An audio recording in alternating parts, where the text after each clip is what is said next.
మహేష్ బాబు మళ్ళీ అంటే ప్రతి పండక్కి అల్లుళ్ళు వస్తారు, ఈ పండక్కి మొగుడు వచ్చాడు ఆ టైప్లో ఈసారి కూడా సంక్రాంతికి దెబ్బ కొట్టబోతున్నాడు అంటారా బాక్స్ ఆఫీస్ని? అంటే గతంలో మ్మ్. సరిలేరు నీకెవ్వరుతో వచ్చాడు ఆయన. మ్మ్. అలవైకుంఠపురంతో త్రివిక్రమ్ వచ్చాడు. ఓకే. ఆ పండక్కి ఇద్దరు ఇద్దరు ఉన్నారు, కానీ మ్మ్. త్రివిక్రమే పెద్ద హిట్ కొట్టాడు. ఓకే. కంపారిటివ్గా సరిలేరు నీకెవరు కంటే కూడా అవతల సినిమా అదే ఎక్కువ కలెక్ట్ చేయగలిగింది. అవును. ఏది అలవైకుంఠపురమే ఎక్కువ కలెక్ట్ చేయగలిగింది ఓకే. సినిమా. కాబట్టి ఈ యాంగిల్లో చూస్తే సక్సెస్ఫుల్ డైరెక్టర్ అతను. మ్మ్. మహేష్ బాబు సినిమా మీద ఎక్కువ డబ్బులు చేసే సినిమాకి డైరెక్ట్ చేసిన డైరెక్టర్తో సినిమా చేస్తున్నాడు మహేష్ బాబు ఇప్పుడు. ఓకే. అయితే ఈ సినిమాకి సంబంధించి రకరకాల వాదోపవాదాలు ఉన్నాయి. మ్మ్. ఇది దీనికి ఏదో రిఫరెన్స్ ఉంది నవల అని అవును, నవల నుంచి వస్తుందని చెప్పి ఒక సోషల్ మీడియాలో అవుతుంది. ఒక ప్రచారం నడుస్తోంది. మ్మ్. అయితే ట్రైలర్ రిలీజ్ అయిన తర్వాత కొంత క్లారిటీ వచ్చింది ఓకే. ఏ క్యారెక్టర్లు ఏమిటి అనేది. ఇది కీర్తి కిరీటాలు అనేటువంటి ఎద్దనపూడి సులోచనారాణి గారి నవల. మ్మ్. ఎద్దనపూడి సులోచనారాణి గారు రాసిన కీర్తి కిరీటాలు అనేటువంటి నవలలో రాజ్యలక్ష్మి అనే క్యారెక్టర్ ఉంటుంది. దాదాపు ఆ క్యారెక్టర్ పోలికలు రమ్యకృష్ణ క్యారెక్టర్లో కనిపిస్తున్నాయి ట్రైలర్లో మనం చూసినంత మేరకు. ఓకే. డైలాగ్ ఉంటుంది, అంటే ట్రైలర్ ఓపెనింగ్ డైలాగే, మీరు మీ పెద్ద కొడుకుని అనాథగా వదిలేశారట కదా అని ఒక రిపోర్టర్ అడుగుతాడు. అవును, స్టార్టింగ్ ఓపెనింగ్ డైలాగ్. అవును. మీకు కీర్తి కిరీటాల నవలలో ఆవిడ గాయని, సంగీత విద్వాంసురాలు. ఆవిడ భర్తతో విడిపోతుంది. మ్మ్. విడిపోయి కొడుకు భర్తతోనే ఉంటాడు. ఈవిడ ఒక్కతే బయటకు వచ్చేస్తుంది. ఓకే. బయటకు వచ్చేసి ఇంకొక పెళ్లి చేసుకుంటుంది. మ్మ్. అక్కడ ఆ భర్తకి, రెండో భర్తకి ఆల్రెడీ ఒక కొడుకు ఉంటాడు. ఆ కొడుకులో తన కొడుకుని చూసుకుంటూ అతను పెంచుతుంది. వీళ్ళిద్దరి మధ్య క్లాష్ వస్తుంది. ఇలా నడుస్తుంది కథ. ఓకే. సో అక్కడ వరకు ఆ ఆత్మను తీసుకున్నాడు త్రివిక్రమ్ అనేది మనకు క్లియర్గా అర్థమవుతుంది. ఇందులో జయరామ్ క్యారెక్టర్ ఆ రెండో భర్త పాత్ర అనుకోవాలి. ఓకే. అంటే నీ కొడుకుని ఆ కొడుకు ఇబ్బంది పెడతాడేమో లాంటి డైలాగ్ కూడా ఒకటి ఉంది రావు రమేష్ క్యారెక్టర్తో. అవును.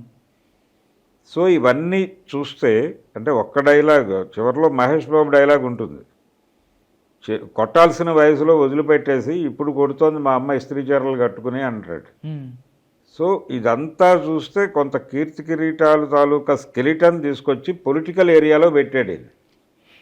అదేమో కళారంగంలో నడిచేటువంటి వ్యవహారం, దాన్ని తీసుకొచ్చి పొలిటికల్ రంగానికి, దాన్ని తీసుకొచ్చి పాలిటిక్స్లో పెట్టాడు. మ్మ్. మొదటి భర్త ప్రకాష్ రాజ్ అనుకోవాల్సి వస్తుంది ట్రైలర్ని బట్టి. రెండో భర్త జయరామ్ అనుకోవాల్సి వస్తుంది. ఓకే. అనుకుంటే ఇప్పుడు మహేష్ బాబు బయటకు వచ్చేస్తూ వెనక్కి తిరిగి చూస్తాడు, ఆవిడ కొంచెం ముభావంగా వెనక్కి వెళ్ళటం, ఇలాంటి కట్స్ కూడా ఉన్నాయి. అవును. అంటే రమ్యకృష్ణ కొంత కీలక పాత్ర ఉంటుంది సినిమాలో. అలాగే స్వర్ణ అనే క్యారెక్టర్ ఉంటుంది నవల్లో. మ్మ్. అది బహుశా హీరోయిన్కి సెట్ చేసి ఉంటారు. ఓకే. ఇందులో జర్నలిస్ట్ క్యారెక్టర్గా చూపించబోతున్నారు శ్రీలీలని అనేది మనకున్న సమాచారం. ఒరిజినల్గా డాన్సర్ క్యారెక్టర్ అది. ఒరిజినల్గా డాన్సర్ క్యారెక్టరు దాన్ని కొంత లీడ్ చేసుకొని జర్నలిస్ట్గా మార్చారు. కానీ మ్మ్. తేజ క్యారెక్టర్ ఒరిజినల్గా నవల్లో మ్మ్. ఇప్పుడు మహేష్ బాబు కనిపిస్తున్న క్యారెక్టర్. మ్మ్. తేజ చాలా డీసెంట్గా ఉంటాడు కదా. ఈ ట్రైలర్లో కనిపిస్తున్న మహేష్ బాబు బీడీ నోట్లో పెట్టుకుని చాలా రఫ్గా కనిపిస్తున్నాడు అని కూడా ఒక మాట నడుస్తోంది బయట.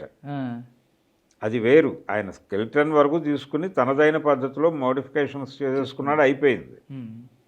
కొంత ఛాయలు కనిపిస్తాయి అంతే. ఇలా ఛాయలు తీసుకుని సినిమాలు చేయటం అనేది త్రివిక్రమ్కి పాత రోజుల నుంచి అలవాటే.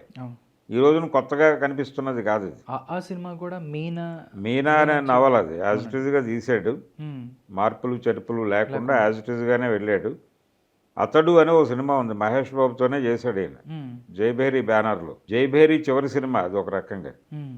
అంటే మురళీమోహన్ గారు చాలా ఇంటర్వ్యూలో చెప్పిన మాట ఏంటంటే ఆ సినిమా హిట్ అయింది కానీ దాని మీద ప్రాఫిట్స్ నాకు రాలేదు అని చెప్పాడు ఆయన. అంటే సినిమా మార్కెట్ ఏ రేంజ్లో అవుతుందో దాన్ని మించి ఖర్చు పెట్టించారు అనేది ఆయన ఉద్దేశం. ఓకే. ఆ తర్వాత మళ్ళీ సినిమా తీయలేదు ఆయన. అలా జైభేరి బ్యానర్ని ఒక రకంగా క్లోజింగ్ మూవీగా ఉంది అది. అతడు ఆ సినిమా కూడా ఎద్దనపూడి సులోచన రాణి గారి పార్థు అనే నవల తీసుకుని చేసిన సినిమానే. దానికి ఒక ఇంగ్లీషు సినిమాని కలిపి మిక్స్ చేసి ఒక వంటకం వండాడు ఆయన త్రివిక్రమ్. దాన్ని జనం చూశారు, కానీ చూసిన రేంజ్ చాలదు, ఇంకా ఎక్కువ చూసి ఉండాల్సింది అంటాడు ఆయన ప్రొడ్యూసర్ మురళీమోహన్ గారు. నష్టాలు వచ్చినాయి ఆ సినిమా మీద అనేది. అంటే ఇప్పుడు వాళ్ళు పెట్టిన బడ్జెట్కి ఆ మేరకే కలెక్షన్స్ వస్తాయి, ఇంట్రెస్ట్లు ఎవరు కడతాడు అనేది ఒక ప్రాబ్లం వస్తుంది కదా. సినిమా ఫైనాన్స్ తీసుకుంటారు కదా, ఆ కష్టాల నుంచి బయట వెళ్ళేది ఆ సినిమా అనేది ఆయన క్లెయిమ్, ఆయన గొడవ. ఓకే, అందుకని ఇతనికి గతంలో కూడా ఈ రెఫరెన్సులు తీసుకుని సినిమాలు చేయటం అనేది ఉంది. అలవైకుంఠపురంలో అనే సినిమా కూడా ఇంటి గుట్టు అని ఎన్టీ రామారావు గారి సినిమా. అదేమో లెఫ్ట్కి ఉంటుంది, ఈయనేమో రైట్కి తిప్పాడు దాన్ని. అంటే రామారావు గారి సినిమాల్లో కంటెంట్ ఏంటంటే ఇంటి గుట్టులో పిల్లలు మారిపోవటం అనేది కామనే, రెండు సినిమాల్లోనూ అదే ఉంటుంది. ఇక్కడ పిల్లాడు అక్కడ పెరుగుతాడు, ఇక్కడ పెరుగుతాడు అనేది కామన్. అయితే ఇంటి గుట్టు సినిమాలో చెప్పింది ఏమిటి, వాళ్ళు సీరియస్గా ఎక్కడ పెరుగుతాడో ఆ లక్షణాలు వస్తాయి. జన్మ నిర్ణయించదు, ప్రవృత్తిని పెంపకం నిర్ణయిస్తుంది. ఎక్కడ ఏ ఏరియాలో పెరిగితే అలా తయారవుతాడు అనేది. జడ్జి కొడుకు దొంగ దగ్గర పెరిగితే దొంగ అవుతాడు, జడ్జి అవడం. దొంగ కొడుకు జడ్జి దగ్గర పెరిగితే వాడు జడ్జి అవుతాడు తప్ప దొంగ అవడం. ఈ పద్ధతిలో నడుస్తుంది ఇంటి గుట్టు సినిమా. ఇక్కడేం చేశాడు, జన్మ డిసైడ్ చేస్తుంది అన్నాడు. వాళ్ళు ఏదైనా కావచ్చు, పెంపకం ఏదైనా కావచ్చు, కానీ వాడి జన్మతహా ఏమిటి అనేది చెప్తుంది, అనేది డిసైడ్ చేస్తుంది జీవితాన్ని అని చెప్పి రైట్కి తిప్పాడు ఆ కథని. అది లెఫ్ట్లో నడుస్తుంది భౌతికంగా, భౌతికవాదం ప్రకారం అది నడిస్తే ఈయన దాన్ని పూర్తి స్థాయిలో భావవాదానికి తిప్పి సినిమా తీశాడు. జనం అప్రిషియేట్ చేశారు ఆ సినిమాని, భారీగా డబ్బులు ఇచ్చారు. అంటే ట్రెండ్ అలా ఉంది, మార్కెట్ ట్రెండ్ ఇలా ఉంది అని కనిపెట్టి ఆ సినిమా చేశాడు, వర్కౌట్ అయింది అది. సో దానికి కూడా పునాది ఉంది ఇంటి గుట్టు అనే సినిమా. ఇది ఏం చేసినా కానీ ఎక్కడొస్తే ఒక రెఫరెన్స్ ఉంటుంది, ఒక రెఫరెన్స్ తీసుకుని దాన్ని పునాదిగా పెట్టుకుని పైన భవనం కట్టే ప్రయత్నం చేస్తాడు ఆయన. అందులో భాగంగానే ఇది కూడా కీర్తి కిరీటాలు నవల కొంత బేస్ తీసుకుని దాని మీద ఈయన స్ట్రక్చర్ కట్టే ప్రయత్నం చేశాడు అనేది క్లియర్. ఓకే, అంటే కళారంగం నేపథ్యం తీసేసి దీనిలో రాజకీయ రంగం తీసుకొచ్చాడు. ప్రెస్ మీట్లో ఉంటుంది ఆవిడ, ఓపెనింగ్ షాట్ ట్రైలర్. ప్రెస్ మీట్లో ఎందుకు ఉంటుంది అంటే పొలిటికల్ ఏరియాలో ఉంది కాబట్టి, ప్రకాష్ రాజ్ పొలిటీషియన్గానే చూపించారు. అలాగే జయరామ్ క్యారెక్టర్ కూడా ఆ ఏరియాలో ఉన్నట్టుగానే చూపించారు ట్రైలర్ ప్రకారం. ఇంకొక విచిత్రం ఏంటంటే ఇప్పుడు ఎలక్షన్ ఇయర్లో ఈ సినిమా రాబోతోంది, ఎలక్షన్ ఇయర్లో సినిమా రిలీజ్ అవుతోంది. ఇందులో పొలిటికల్ ఏరియా ఉంది సినిమాలో అనేది చాలా క్లియర్గా చెప్పేశాడు ఆయన ఈ గ్లిమ్స్లో, ఈ ట్రైలర్లో చాలా క్లియర్గా పాలిటిక్స్ ఉన్నాయి ఈ సినిమాలో అని చెప్పాడు. ఆల్రెడీ రాజకీయాల్లో ఇప్పుడు పర్టికులర్గా ఏపీ రాజకీయాల్లో, ఏపీలో అసెంబ్లీ ఎలక్షన్ ఉంది, పార్లమెంట్ ఎలక్షన్ ఉంది. ఇక్కడ పార్లమెంట్ ఎలక్షన్స్ ఉన్నాయి, దేశవ్యాప్తంగా పార్లమెంట్ ఎలక్షన్స్ ఉన్నాయి, సార్వత్రిక ఎన్నికలు. సో ఎలక్షన్ మూడ్లో ఉంది దేశం ఇప్పుడు. ఈ మూడ్లో రిలీజ్ అవుతున్నటువంటి ఈ సినిమాలో వచ్చేటువంటి కొన్ని సీన్స్ కాంటెంపరీ ప్రస్తుతం జరుగుతున్నటువంటి రాజకీయ యుద్ధంలో జరుగుతున్నటువంటి వ్యవహారాలను కూడా గుర్తు చేసేవిగా ఉండొచ్చు. అంటే భార్యల గురించి మాట్లాడటం, దానికి స్కోప్ ఉంది కథలో. శీలం గురించి మాట్లాడటం, వేగ్గా మాట్లాడటం, స్పెసిఫిక్గా ఉన్నటువంటి పర్సన్ మీద ఇష్టం వచ్చినట్టు ఎలిగేషన్స్ చేయటానికి అవకాశం ఉంది ఈ కథలో. దాన్ని లీడ్ తీసుకుని తాను అభిమానించే పవన్ కళ్యాణ్ మీద ముఖ్యమంత్రి చేస్తున్నటువంటి విమర్శలకి లింకేజ్ కూడా ఏదో ఉండే అవకాశం ఉంటుంది, ఉండే అవకాశం ఉంది. అంటే కీర్తి కిరీటాల నవలని అడాప్ట్ చేసి ఉంటే ఆ అవకాశం ఉంది. దాన్ని ఏం మేరకు చేస్తాడు త్రివిక్రమ్ అనేది చూడాలి. Okay okay sir. ఇంకోటి సార్, అన్ని ఈ గుంటూరు కారంలో మిగతా అన్నీ ఒక ఎత్తు, కుర్చీని మడత పెట్టి ఏంటి సార్ ఈ కుర్చీ ఏంటి మడత పెట్టి అంటే ఆ పాట ఎక్కడో తీసుకొని చేశారు. పాట కాదండి అది కూడా, ఎలాగూ ముసలాయన అది కుర్చీ మడత పెట్టి అనేది ఆ తర్వాత మనం ఇక్కడ మాట్లాడుకోవడానికి తగని పదం వాడాడు ఆయన. కోటతే అనుకుందాం, కుర్చీ మడత పెట్టి కోటతే, ఆ కొడితే దగ్గర ఆయన వాడిన పదం వేరు. అంటే దాన్ని తీసుకొని కాలాపాష అనే ఒక ముసలాయన వాడిన పదం అది రిపీటెడ్గా. ఆయన తన జీవితం గురించి మాట్లాడుతూ ఒక కథ చెప్పాడు, దానిలో వాడినటువంటి పదాన్ని పట్టుకొచ్చి అది రకరకాలుగా వాడారు బయట. అయితే సామాజిక మాధ్యమాల్లో పాపులర్ అయినటువంటి ఒక డైలాగునో లేకపోతే ఒక పాటనో తీసుకుని మెయిన్ స్ట్రీమ్లో వాడటం ద్వారా థియేటర్ని కొంచెం ఎంటర్టైన్ చేయవచ్చు అనే విషయం వాల్తేరు వీరయ్య సినిమాలో అర్థం చేయించాడు బాబీ. ఆల్రెడీ చిరంజీవితో 2-3 ఆ టైపు పాట ఒకటి పాడించారు, జంబలక్కడ జారు మిఠాయి అని, అది కనెక్ట్ అయింది బాగా. దాంతోపాటు జర్నలిస్ట్ కృష్ణమోహన్ డైలాగ్ ఒకటి ఉంటుంది, అర్థం చేసుకోరు, పంక్చుయేషన్స్ పెట్టాలనే జ్ఞానం ఉండదు అని ఆయన చాలా పాపులర్ డైలాగ్ ఒకటి ఉంది, తగలబెట్టండి అని. దాన్ని కూడా వాడారు ఆ క్యారెక్టర్, చిరంజీవి క్యారెక్టర్ మీద ఆ డైలాగ్ కూడా పెట్టారు, అది కూడా జనాలు కనెక్ట్ అయ్యారు. సో సోషల్ మీడియాలో పాపులర్ అయినటువంటి ఇలాంటి పదాలు వాడి అంటే ఫోక్ ఎలిమెంట్ మీద వెళ్ళటం అనేది త్రివిక్రమ్ మొదటి నుంచి చేస్తున్న ప్రయోగం. ఓకే, తమన్ కూడా ఇప్పుడు రాములా పట్టుకొచ్చి దాన్ని ఆ సినిమాలో వాడారు అలవైకుంఠపురంలో, అది కనెక్ట్ అయింది. ఈ జ్ఞానం, ఇదే జ్ఞానంతో ఇప్పుడు ఈయన కుర్చీ మడతపెట్టాడు. ఈ కుర్చీ మడతపెట్టి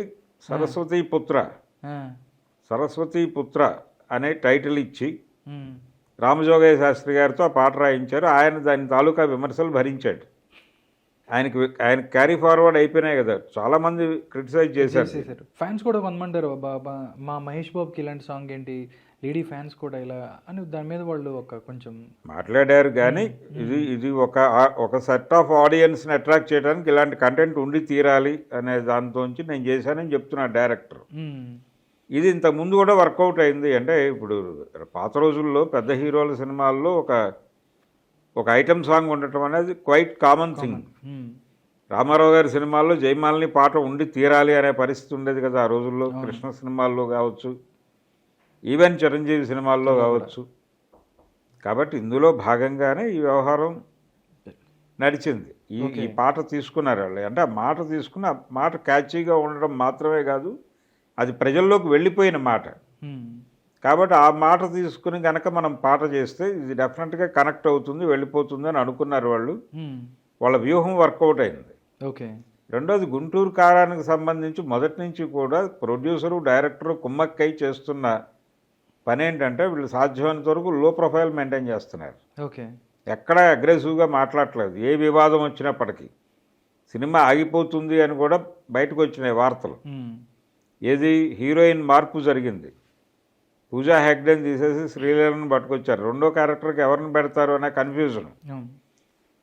వాళ్ళిద్దరి మధ్య అభిప్రాయ భేదాలు ఉన్నాయి, అసలు సినిమా ఆగిపోయే ఛాన్స్ ఉందని కూడా కొంత ప్రచారం జరిగింది. త్రివిక్రమ్కి మహేష్ బాబుకి మధ్య గ్యాప్స్ అని. ఓకే. ఇలా 100 రకాల నెగిటివ్ వార్తలు ప్రచారమైన ఆ సినిమా మీద. తమన్ని తీసేస్తారు అనే వార్త వచ్చింది ఒక టైంలో. అంటే ఒక పాట అభిమానులు నచ్చలేదు, అది డిజోన్ చేసుకోమని వాళ్ళు నినాదం చేశారు. చేసిన సమయంలో ఈ పాట సినిమాలో ఉండకపోవచ్చు అన్నట్టుగా ప్రొడ్యూసర్ మాట్లాడాడు. ఇవన్నీ ఎందుకు జరిగినాయంటే వాంటెడ్గానే, స్క్రిప్టెడ్గానే జరిగినట్టుగా అనిపిస్తుంది. ఎందుకంటే ఒక లో ప్రొఫైల్ మెయింటైన్ చేయడం ద్వారా ఆడియన్స్కి సినిమా మీద ఏ రకమైన అంచనాలు పెరగకుండా చూసుకుంటున్నాడు ఆయన.